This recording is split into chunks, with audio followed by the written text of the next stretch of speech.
Is the QR code not working on iPhone? Hi there, this is Eve, and if you are experiencing issues, your QR code won't scan or work for your iPhone.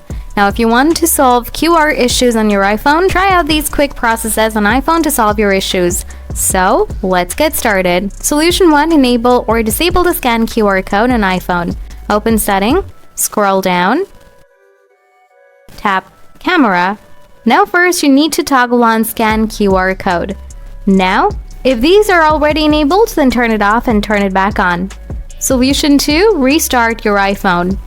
Often, a simple restart can solve your minor software glitches, so try out with restart and see what happens. Solution 3. Reset camera settings.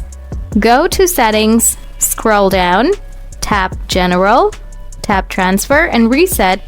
Choose Reset All Settings. Solution 4. Try a different QR code scanner app. If the built-in camera app is not working properly, you can try using a different QR code scanner app from the App Store. There are various free options available that may provide better scanning performance.